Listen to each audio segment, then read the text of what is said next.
కానీ సౌందర్యలహరిలో అమ్మవారిని కొన్ని నామములతోనే పిలిచారు, అన్ని నామాలతో పిలవరు. ఎక్కువగా పిలవడం శివే, గిరిసుతే, హిమగిరిసుతే, అపర్ణే అని ఇలాంటి నామాలతో పిలుస్తారు. ఇవి బహుశः అమ్మవారికి చాలా ప్రియకరమైన నామాలు అయి ఉండొచ్చు. ఈ శ్లోకంలో అంటారు, అమ్మ అపర్ణ.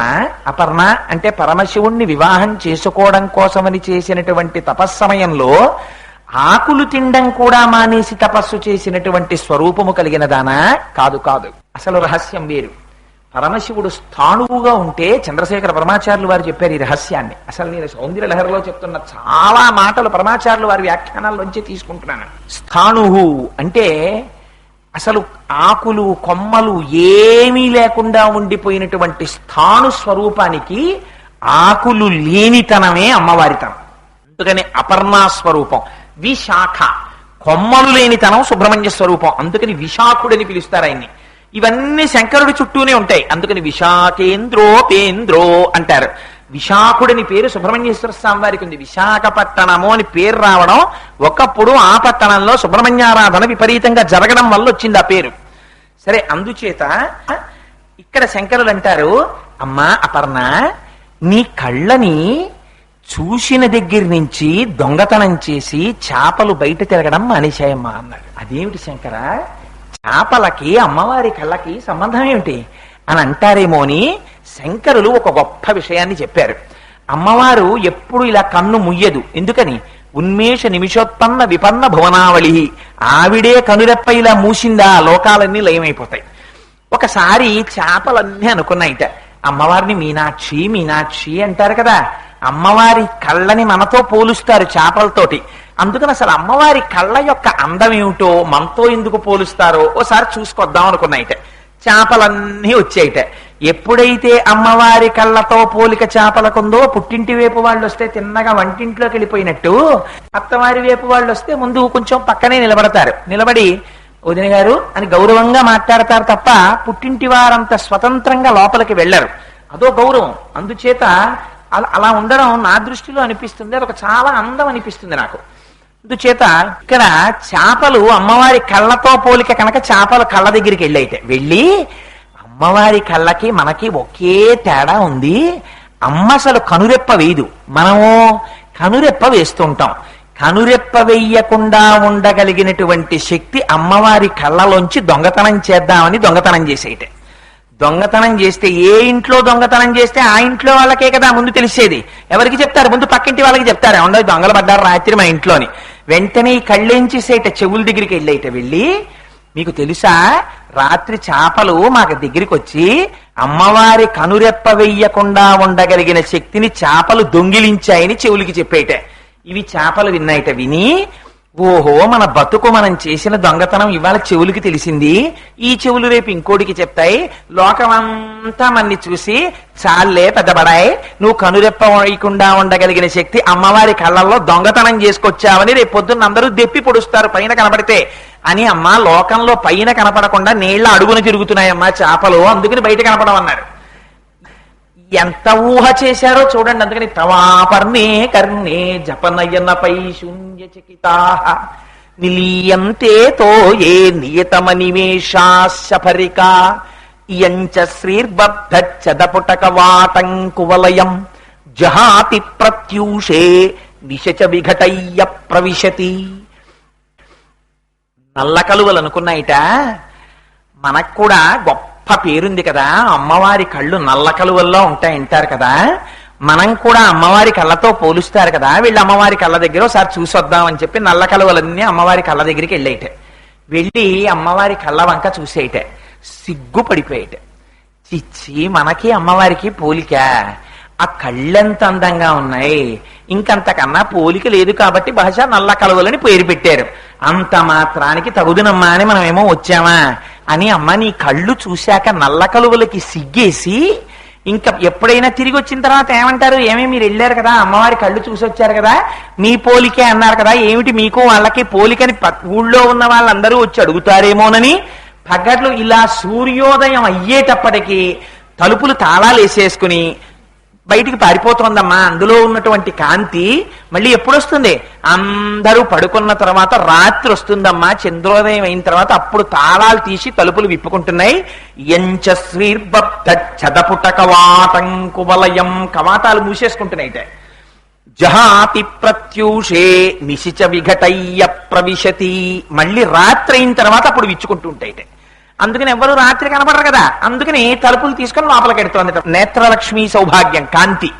ఏమిటి ఇందులో రహస్యం అంటే, అసలు నిజంగా చంద్రుడు ఉదయిస్తే నల్ల కలువ విచ్చుకుంటుంది రాత్రి, సూర్యోదయం అయితే ముడుచుకుంటుంది.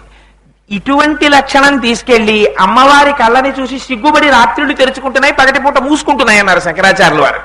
అమ్మవారి నేత్ర సౌందర్యం గురించి శంకరులు ఎన్ని ప్రయోగాలు చేసేశారో చెప్పలేను. నిజంగా 10 రోజులు ఆ ఒక్కటే వ్యాఖ్యానం చేయొచ్చు, కానీ మనకి సమయం లేదు కనుక అంత నేను చేయలేదు. విశాల కళ్యాణి స్ఫుట రుచిరయోధ్యా కుబలయై కృపాధారాధారా కిమపి మధురా భోగవతిక అవంతి సృష్టిస్తే బహునగర విస్తార విజయ అని అమ్మవారి కళ్ళల్లో మహానగరాల్ని దర్శనం చేయించేస్తారు.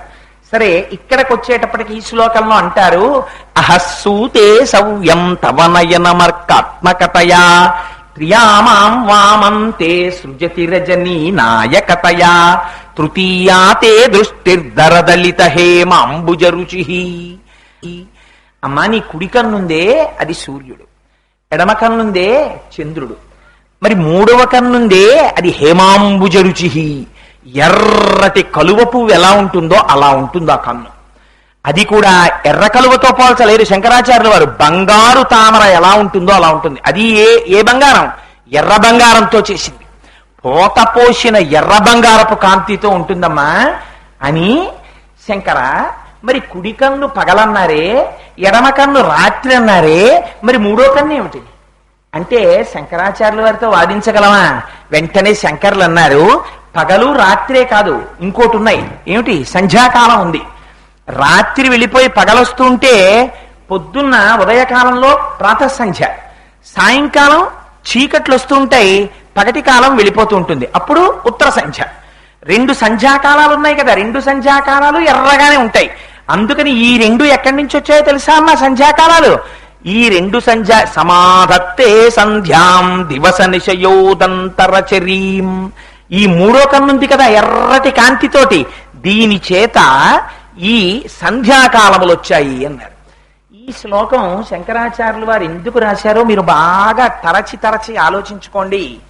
మీరు ఈ శ్లోకాన్ని అమ్మవారి పాదాల దగ్గర కూర్చుని ప్రతిరోజు తప్పులు చదవకుండా రోజు పరవశించిపోతూ అమ్మవారు పరాభట్టారికా స్వరూపం కూర్చున్నటువంటి అమ్మవారి 3 కన్నుల సౌందర్యాన్ని చూస్తూ రోజు 4-5 మాటల శ్లోకం చదువుకున్నారనుకోండి. 4-5 మాటలని నేనన్నా పొరపాటే. ఒక్క మాట మీరు చదువుకున్నారనుకోండి, ఆ శ్లోకాన్ని చదువుకుంటే ఏమవుతుంది? అమ్మవారు ఏమయ్యింది? అహస్సూతే సర్వం తవనయనమర్కాత్మకతయా. ఒక కన్ను సూర్యుడయ్యుంది కదా, ఎడమ కన్ను చంద్రుడయ్యుంది, మూడవ కన్ను సంధ్యాకాలమయ్యుంది. కాలము ఈ 3 స్వరూపములు కాకుండా వేరొక రూపంగా ఉండే అవకాశం ఉందా? పగలన్నా అవ్వాలి, రాత్రన్నా అవ్వాలి, పూర్వ సంధ్యన్నా అవ్వాలి, లేకపోతే ఉత్తర సంధ్యన్నా అవ్వాలి. ఈ 4 తప్ప వేరొక రకంగా కాలం ఉంటుందా? ఉండదు. మనం ఒక మాట అంటుంటాం, నా కొడుకుని కళ్ళల్లో పెట్టి పెంచుకున్నానండి అంటుంది తల్లి. కళ్ళల్లో పెట్టి పెంచుకోవడం ఏమిటి చెప్పండి? నిజంగా ఎంత ముద్దు కలిగినటువంటి పిల్లవాడైనా, ఎంత లేక పుట్టిన పిల్లాడైనా అమ్మ కొడుకుని తీసుకొచ్చి ఇలా కనురెప్పలు 2 విప్పి అందులో కంట్లో పెట్టుకు పెంచుకుంటుందా? మరి ఎందుకు నేను కళ్ళల్లో పెట్టుకు పెంచుకున్నానంటుంది, చేతుల్లో పెట్టుకు పెంచుకున్నాను, కాళ్ళల్లో పెట్టుకు పెంచుకున్నాను అందమ్మ. కళ్ళల్లో పెట్టుకు పెంచుకున్నానండి నా కొడుకుని అని కన్నుల నీరు పెట్టుకుంటుంది. ఏమిటి కళ్ళల్లో పెట్టుకు పెంచుకోవడం అంటే? ఆ కన్నులు ఎన్నడూ ఆ పిల్లవాణ్ణి చూడ్డం తప్ప ఇంకొకటి చూడ్డం తెలియదు. అంత అనుబంధంతో పెంచుకున్నా నా కొడుకుని. నా కన్నులు ఎటు చూసినా నా కొడుకు కోసమే చూసుకునేవి. ఒకవేళ నా కొడుకు నా ఎదురుగుండా లేకపోయినా నా కళ్ళల్లో నా కొడుకే కదలాడుతుండేవాడు తప్ప నాకు ఇంకొక వస్తువు కనిపించేది కాదు. అంత తాపత్రయంతో, అంత ఆప్యాయతతో పెంచుకున్నాను కొడుకుని. ఇవాళ ఇంత జగత్తుని అమ్మవారు ఏం చేస్తోంది? కళ్ళల్లో పెట్టుకు పెంచుకుంటోంది. పెంచుకోవట్లా? ఏది పుట్టినా ఎప్పుడు పుట్టాలి, ఎప్పుడు పెరగాలి? పగలు పెరగాలి, రాత్రి పెరగాలి, సంధ్యలో పెరగాలి. ఇప్పుడు మీరు ఎక్కడున్నారు? మీకు భయానికి అసలు కారణం ఉందా? ఇంకా మీరున్నారనుకోండి, మీరు ఇలా లొంగి నేను వ్యక్తిగత విషయములను వేదిక మీద చెప్పుటకు వ్యతిరేకిని అని మీకు చెప్పాను. కానీ ఇవాళ చెప్పక తప్పక 2 ఉదాహరణలు చెప్పవలసి వస్తోంది. ఒక ఉదాహరణ ఈ శ్లోకానికి మొదటనే చెప్పాను. రెండవది, ఒకసారి నా జాతకంలో అపారమైనటువంటి ప్రమాదము పొంచి ఉన్నది అని అటువంటి స్థితి వచ్చింది నాకు గ్రహాల చేత. మా గురుదేవులు సర్వకాలముల యందు నేను బ్రతికుండాలని కోరుకునేటటువంటి మహాపురుషుల్లో మా గురువుగారు ఒకరేమిటి, నిజమునకు యథార్థమునకు ఈనాడు శరీరంతో నాకు తల్లిదండ్రులు లేరు. కానీ ప్రతిరోజు అభిషేకం చేసేటప్పుడు నా శిష్యుడు బాగుండాలని ఆశీర్వచనం చేసి పరమశివుడి పాదములు పట్టి ప్రార్థన చేసి నాకు రక్షణనిచ్చే మహాపురుషుడు మా గురువు మల్లంపల్లి అమరేశ్వర ప్రసాద్ గారు. అందుకని ఆ గురువులు ఒకనాడు నాకు చెప్పారు, నీ జాతకంలో కొంచెం ప్రమాదకరమైన స్థితి ఉంది, నువ్వు ఒక్కసారి విజయవాడ వెళ్ళి కనకదుర్గమ్మ వారి దర్శనం చెయ్యి అన్నారు. తప్పకుండా పెడతానండి. తిరుమల వెళ్ళి వెంకటాచలపతి దర్శనం చేసుకుని వస్తూ విజయవాడలో అమ్మ దర్శనం చేసుకొద్దామని బయలుదేరాం. ఎంత ఆశ్చర్యకరమైన సంఘటన జరిగిందో తెలుసా అండి? తిరుమల ఎక్స్ప్రెస్ లో వెళ్ళిపోతున్నాం. అది కూడా ఎప్పుడు జరిగింది? ఇక్కడ సభలోనే ఉన్నారు బ్రహ్మశ్రీ శంకరం గారని, వాళ్ళ అమ్మాయి వివాహం ముందు రోజు రాత్రి. అసలు నిద్ర లేదు నాకు, ఎందుకంటే వాళ్ళ అమ్మాయికి పెళ్లి మా అక్క కొడుకుతో జరిగింది. సరే, వివాహం అయిపోయిన తర్వాత మరునాడు ట్రైన్ ఎక్కి తిరుమలలో వెళ్ళిపోతున్నాను. వెళ్ళిపోతుంటే నా పక్కన కూర్చున్న జంట ఎప్పటికీ పడుకోవట్లేదు. నేను పడుకుందాం అంటే నాది మిడిల్ బెర్త్. వాళ్ళు పడుకుంటే కదా నేను పడుకోవడం, బెర్త్ తీస్తే వాళ్ళు కూర్చోవడానికి వీల్లేదు. అందుకని నేను, అమ్మ నాకు రాత్రి అలా నిద్ర లేదు తల్లి, నేను పడుకుంటాను, బెర్త్ వేసుకుంటానంటే వాళ్ళు అన్నారు, ఒక్క అరగంట ఆగి వేసుకోండి, మేము మాట్లాడుకోవాలన్నారు. సరే, ఏమిటో వాళ్ళ ఇంత చేసి వాళ్ళు ఏమైనా 2 స్టేషన్లలో దిగిపోతారా అంటే భార్యాభర్తలు. సరే, ఫోన్ లేని ఊరుకున్నాను. కాసేపు ఆగి ఆవిడంది, మీరెవరు, మీ పేరేమిటి, అది ఇది అడిగి, నాతో ఆఫీసులో పనిచేసే ఒక ఆయనకి ఆవిడ అక్క చెల్లెలవుతుంది. మీరా, ఫలానా అతను మీకు తెలుసా అని నాతో కాసేపు మాట్లాడారా, అయిపోయింది. మిడిల్ బెర్త్ లో పడుకున్నాను. ఒక 2 గంటలు ప్రయాణం చేసిన తర్వాత, మీరు నమ్మండి నమ్మపోండి, అమ్మవారి సౌందర్యలహరి చెప్పుకుంటూ ఈ విషయం చెప్తున్నాను, ఎవరో నా చెవు దగ్గరికి వచ్చి అన్నారు, రే రైలు పడిపోతోందిరా, దూకి బెర్త్ మించి అన్నారు. నేను గభాలను మిడిల్ బెర్త్ మించి కిందకు దూకేసి, అసలు నేను దొల్లినా పడినా, ఎందుకంటే బెర్త్ కన్నా పొడుగు, నాకు రైల్లో ఎప్పుడు బెర్త్ సరిపోదు. 2 చైన్లు నాకు అడ్డుకుంటాయి, కింద పడే అవకాశమే లేదు. నేను అలాంటి వాడిని బెర్త్ మించి కింద పడిపోతే పాప ఆ లోయర్ బెర్త్ మీద తల్లి చెయ్యిలా పెట్టుకున్నారు, ఆ చెయ్యి మీద పడిపోయాను. ఏ తక్కువ మనిషినా, చిన్న మనిషినా, దర్భంతవాడినా? ఆ తల్లి చెయ్యి అదిరిపోయింది. ఇంకొకళ్ళైతే చెప్పుచ్చు కొట్టేసిన, ఇంత రాత్రి ఎందుకురా పడ్డావు ఇక్కడని. ముందు 20 ఆ తల్లి తెలియ చేయించి, ఆవిడ ఆశ్చర్యపోయి లైట్ వేసి, అదేంటండి అలా దూకేశారు బెర్త్ మించి అండి, రైలు పడిపోయిందండి అన్నాను. రైలు పడిపోవడం ఏంటండి, రైలు నిక్షేపంగా పెడుతోందంటే మా ఆవిడ లేచింది పక్క లోయర్ బెర్త్ మించి. అదేంటంటే రైలు పడిపోవడం ఏంటండి, అసహ్యంగాను, చక్కగా రైలు ఎడుతుంటే ఎక్కి పడుకోండి బెర్త్ మీదంది. నేను ఇదేంట్రా, ఎప్పుడూ జరగలేదు జీవితంలో, రైలు పడిపోయిందని ఎవరో చెప్పారు ఏంట్రా నాకు వచ్చని. లేదు, రైలు పడిపోయిందని నాకు వచ్చి చెప్పారన్నాను. ఏమిటండి మీ అమాయకత్వం, మీకు నిద్ర లేక ఏదో వెర్రికల వచ్చినట్టుంది, పైచ్యం ఎక్కువై పడుకోండి అని. పడుకున్నాను. ఆగిపోయి ఉంటే, ఇదేంటి ఎవ్వరూ లేరు రైల్లో, రేణిగుంటలో రైలు ఉందని కిందకి దిగి ఎవరో కాఫీలు అమ్ముకునేవాడిని అడిగాను, ఏమయ్యా రైలు ఇక్కడ ఆగిపోయింది అని. తెల్లారిపోయి 7 అయిపోయింది, ఇంకా ఇక్కడే ఉంది అన్నాను. మీరు చాలా అదృష్టవంతులండి, ఈ రైలు 1 గంట క్రితం పడిపోయి కొన్ని 100 మంది చచ్చిపోవలసింది. అనుకోకుండా లాస్ట్ మినిట్ లో డైరెక్షన్ మార్చి గూడ్స్ వదిలేరు, ఆ గూడ్స్ మొత్తం పడిపోయింది, అందుకని ఈ ట్రైన్ ఉండిపోయిందని. అలలో రావలసినటువంటి ప్రమాదము యొక్క ఫలితమును అనుభవింపచేసేసాడు, మళ్ళీ జీవితాన్ని కటాక్షించాడు. పడిందా లేదా రైలు? పడింది.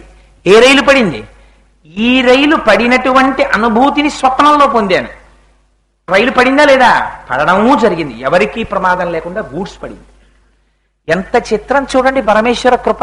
ఆశ్చర్యపోయాను ఆ రోజున నిజంగా. ఈ విషయం మొన్న తిరుమల నుంచి వస్తూ ఎవరితోనో ప్రస్తావన చేశాను. అందుకని అమ్మవారిని నమ్ముకున్న వాడికి లోటు ఏమిటి చెప్పండి? మీరు నిద్రపోవచ్చు, అమ్మ కన్ను తెరిచే ఉంది, ఎడం కన్ను. ఆవిడ చంద్రుడిగా ప్రకాశిస్తూ మిమ్మల్ని రక్షించుకుంటూనే ఉంది. ఆనాడు రాత్రి మేము నిద్రపోతే నా బిడ్డని నాకు ఇచ్చింది ఎవరు? కుడికంటిగా ఆవిడ ఈ కన్ను తెరిచి పగలంతా మిమ్మల్ని రక్షిస్తోంది. సంధ్యాకాలములుగా ఈ కంటితో ఆవిడ చూస్తూనే ఉంది. కళ్ళల్లో పెట్టుకుని మా అమ్మ నన్ను చూసుకుంటుంటే నాకు బెంగేమిటి? ఇదిగో ఇది నేర్పడానికి శంకరాచార్యులు వారు బెంగ వదిలేయి, భయం వదిలేయి, నీతో ఊపిరి తీయిస్తున్న అమ్మ మీ అమ్మ. ఆ పరాశక్తికి నీ యోగక్షేమాలు చూడడం చేత కాదురా, నువ్వు ఎందుకు బెంగ పెట్టుకుంటావు?